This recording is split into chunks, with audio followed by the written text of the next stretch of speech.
I was lying in a hospital bed recovering from emergency surgery when my wife walked in with her lawyer and divorce papers. But this story actually starts 6 months earlier when I noticed Madison's gym bag smelled like men's cologne. We'd been married for 8 years, together for 10, and I genuinely believed we had built something solid. I'm a custom furniture maker, run my own shop, make decent money, but nothing crazy. We lived in a nice 3-bedroom house in the suburbs, drove reliable cars, took one vacation a year, the normal middle-class American life.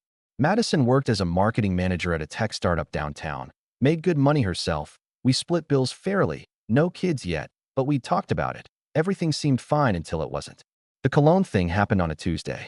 She came home late from the gym, around 9 p.m., said the yoga class ran long. But when she dropped her bag by the door, I caught this sharp smell of expensive men's cologne, not the cheap stuff, something designer.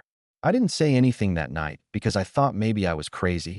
Maybe someone at the gym just wore too much cologne and it got on her stuff. But then it happened again the next week and the week after that. Around the same time, I noticed other changes.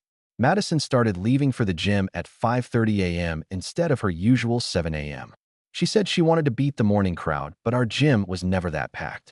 She started dressing differently too, buying these expensive designer workout clothes from brands I'd never heard of, Lululemon and Alo Yoga and stuff that cost like $200 for a pair of leggings. When I asked about it, she said she got a bonus at work and wanted to treat herself. Fair enough, I thought. She works hard, she deserves nice things. Then came the late nights at the office.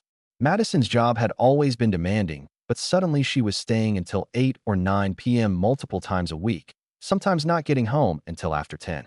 She said they were working on a huge product launch and everyone was putting in overtime.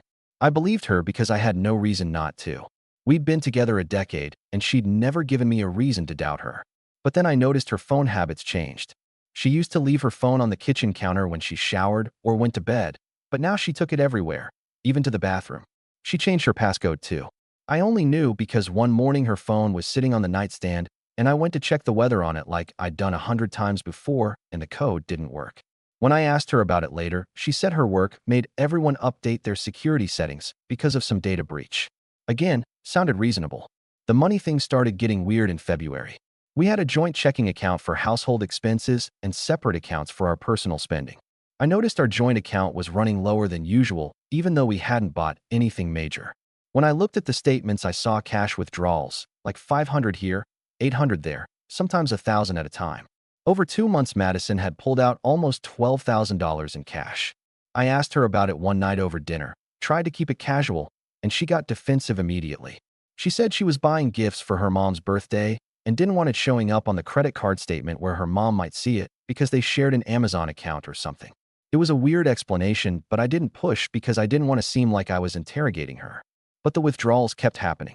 By March, she'd pulled out over $25,000. That's when I started getting seriously worried because that's not gift money. That's something else entirely. The breaking point came on a Saturday in early April. Madison said she was going to a work conference in Chicago for the weekend, left Friday morning, said she'd be back Sunday night. Sunday afternoon, I was cleaning the bedroom and knocked her laptop off the nightstand by accident. The screen turned on and I saw she was still logged into iCloud on the browser.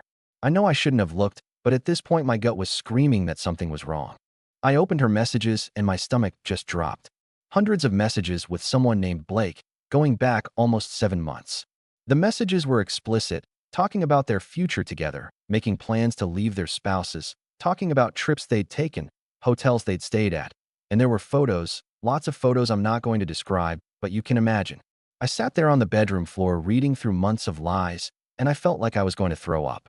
The worst part was reading her talk about me to him. She called me boring, said I had no ambition, said she felt trapped in a middle-class life with no excitement, said she deserved better. Meanwhile, Blake was apparently some hotshot sales director at a medical device company, married with 2 kids, telling Madison he'd leave his wife Jessica as soon as the timing was right. I took screenshots of everything, hundreds of messages, sent them to my email, then I started digging deeper. I found bank statements in her email for an account I didn't know existed, a joint account with Blake's name on it, and they'd been putting money into it for months, $43,600 total. Money she'd been stealing from our joint account, and money he'd apparently been hiding from his wife. They were building an escape fund. I sat there until midnight going through everything, documenting it all, And when Madison got home Sunday night acting like everything was normal, I didn't say a word. I just smiled and asked how the conference was. She said it was great, very productive, and I nodded and went to bed. Monday morning, I called a divorce attorney. The divorce attorney I hired was named Rebecca, and she was exactly what I needed: sharp, experienced, and she'd handled cases like mine before. I met with her that Monday afternoon and laid out everything I had: the screenshots, the bank statements, the secret account with Blake, all of it. Rebecca looked through the evidence for about 20 minutes without saying a word, and then she looked up at me and said this was one of the most clear-cut cases of financial infidelity and marital misconduct she'd seen in years. She told me not to confront Madison yet, not to let on that I knew anything, because we needed to get our ducks in a row first.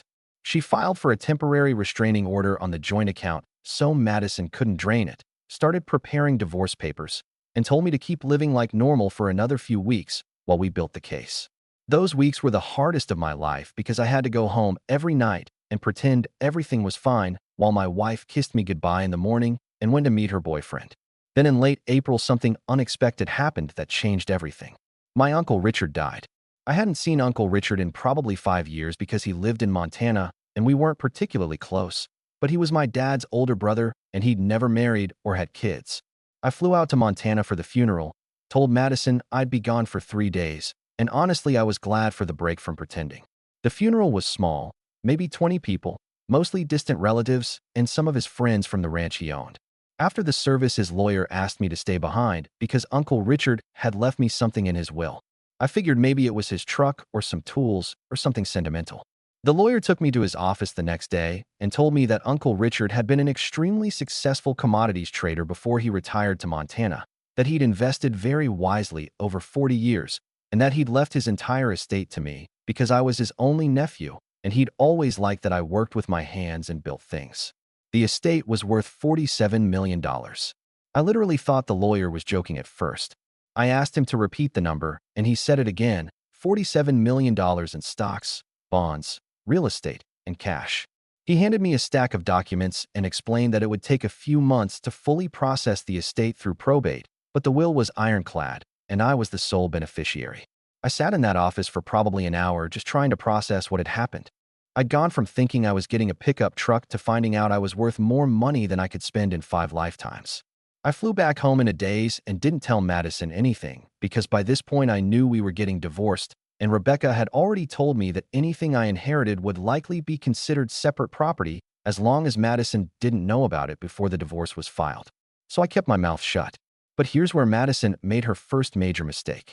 Apparently, she'd been monitoring my iCloud account without my knowledge, probably had been for months, and she saw the email from Uncle Richard's lawyer about the estate.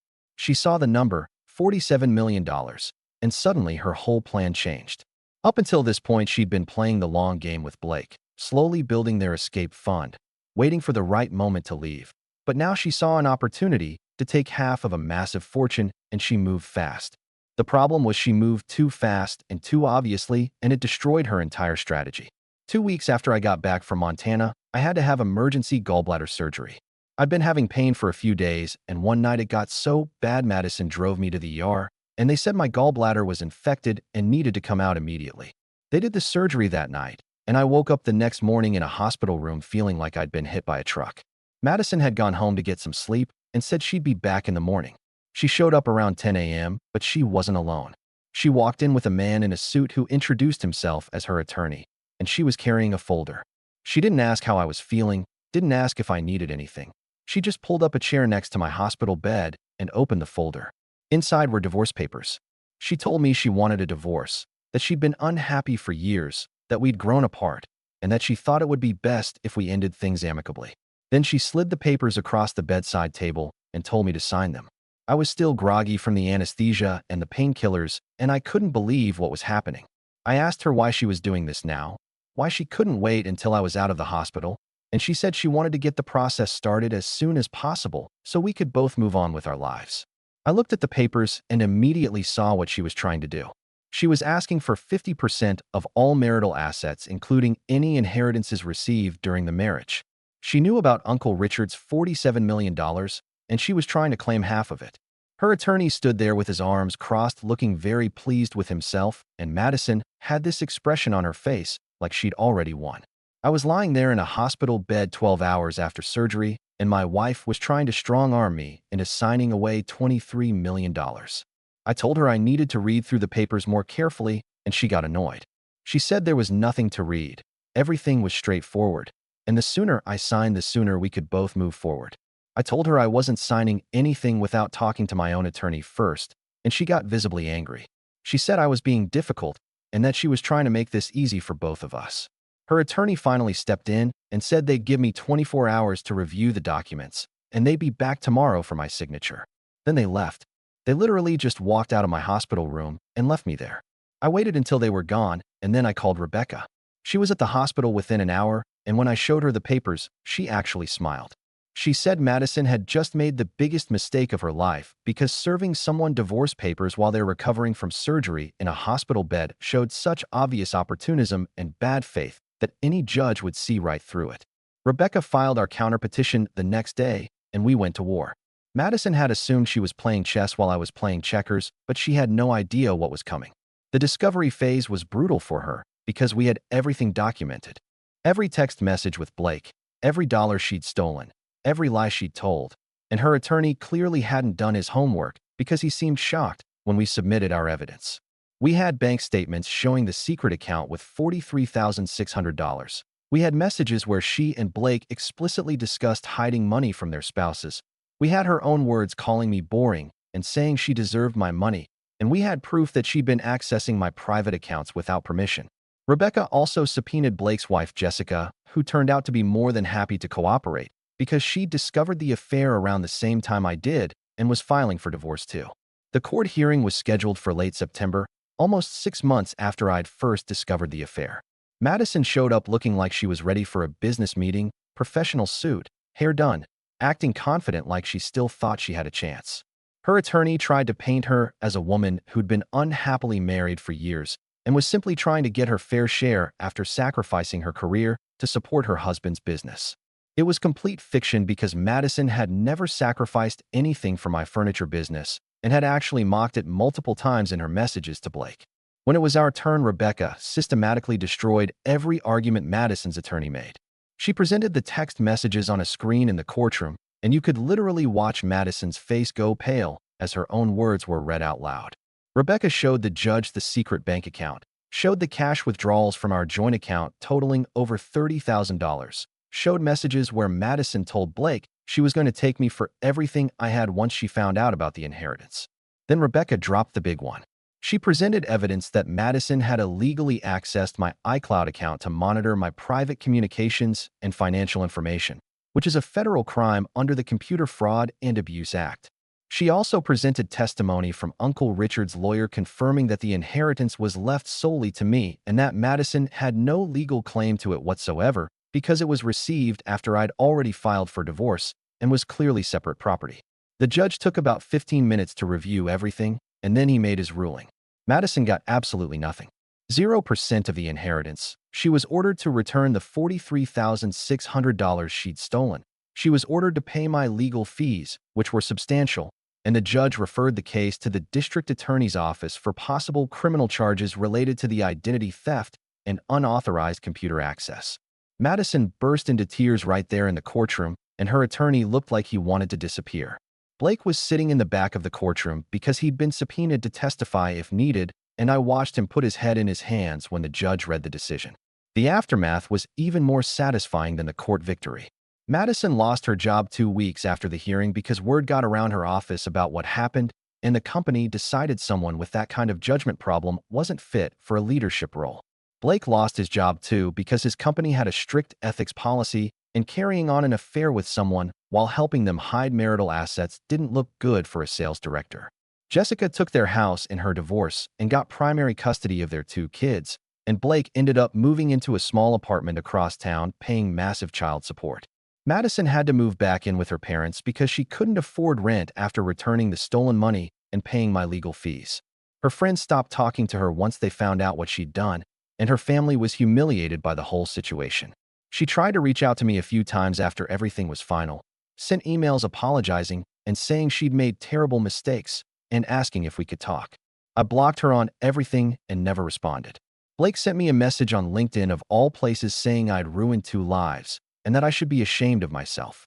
I wrote back one time and told him that he and Madison had ruined their own lives by being selfish and dishonest, and that I'd simply refused to be a victim of their choices. Then I blocked him too. As for me, I sold the house because I didn't want to live there anymore with all those memories, and I bought a beautiful property outside the city with enough land for a much bigger workshop. I'm building custom furniture again, but now I can be selective about projects and only take on work I actually enjoy. I started dating someone new about 6 months after the divorce was finalized, a woman named Sarah who owns a bakery downtown, and things are going really well. I haven't told her about the inheritance yet because I want to make sure we're solid before bringing that kind of money into the conversation, but I'm getting there. My life is honestly better now than it ever was with Madison because I'm not living with someone who secretly hated me and was planning to betray me. Madison is still living with her parents as far as I know, working some entry-level marketing job, making a fraction of what she used to make, and dealing with the reputation she earned. Blake is apparently miserable in his tiny apartment, seeing his kids every other weekend and working a job he hates because nobody in his old industry will hire him. They thought they were so smart, thought they could steal from their spouses and ride off into the sunset together with a pile of money. But greed and betrayal have a way of destroying everything they touch. Madison assumed I was broke, assumed she could cheat and steal, and then take half of everything when it was convenient for her, but she gambled on the wrong person. She could have just asked for a divorce honestly, could have walked away with her dignity intact, but instead she chose to lie and scheme, and now she has nothing. Sometimes karma doesn't need any help, it just needs patience. What do you think about this story? Let me know in the comments, drop a like, and don't forget to subscribe for more real-life stories.